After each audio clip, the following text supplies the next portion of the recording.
আসসালামু আলাইকুম রহমতুল্লাহ বারাকাতুহু। সম্মানিত ভিউয়ার্স, দর্শক ও শ্রোতাবৃন্দ, আমরা সালাত কোর্সের 93 নম্বর পাঠে জানবো তেলাওয়াত সেজদার আরো কিছু মাসালা এবং এর সঙ্গে সঙ্গে সেজদায় শুকরের বিধানগুলো জানবো, কিভাবে করতে হয়, নিয়মকানুন এবং এর ব্যাপারেও আমরা এই পাঠে জানবো। প্রথমে আসি তেলাওয়াত সেজদার যে মাসালা আমরা প্রথম পাঠে এর আগের পাঠে আলোচনা করেছি এই সম্পর্কে।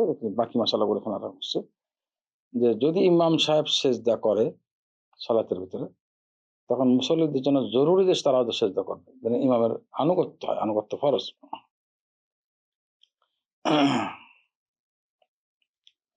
এবং ইমাম সাহেবের জন্য এটা মকরুও না যদি ইমাম সাহেব ইমামতি করতে গিয়ে যেগুলো আস্তে কেরাত আছে, যেমন জোহরের সালাত, আসরের সালাত, এসব সালাতে যদি তিনি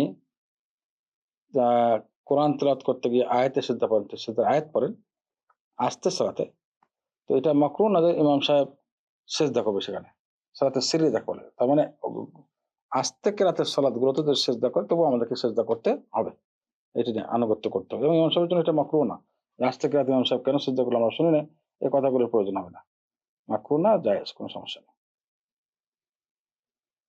এবার সে সেজদার তেলাওয়াতে কি পড়বে, এটা একটা গুরুত্বপূর্ণ মশলা। সেজদার তেলাওয়াতে কি পড়বে? তো তেলাওয়াতের সেজদাতে ওইটাই পড়বে যে নাকি অন্যান্য সালাতে সিজদা পড়ে, অর্থাৎ সুবহান রাব্বিয়াল আ'লা এই দোয়াটি পড়বে এবং সেখানে অন্য দোয়া জিকিরও করতে পারে, কোনো সমস্যা নেই। তবে আমরা এটা শেখ তোয়াজির এতটুকু বলেছেন, বাকি আমরা যে হাদিস গবেষণা করে দেখি, আহ মুসলিম শরীফের হাদিস, হাদিস নাম্বার 771, আর আবু দাউদ এবং নেসাই ইত্যাদি তো আসছে। আবু দাউদের হাদিস নাম্বার হলো 760।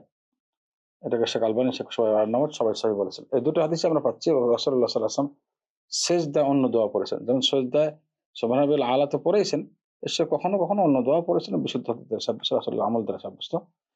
তো আমরা নিচ্ছি হাদিসটি সহিহ মুসলিমের, যে আল্লাহ রাসূল সাল্লাল্লাহু আলাইহি ওয়াসাল্লাম সেজদা করে এই দোয়া পড়েছেন, আল্লাহুম্মা লাকা সাজাদতু ওয়া লাকা আমানতু ওয়া লাকা আসলামতু সাজাদা ওয়াজহি লিল্লাযী খালাকাহু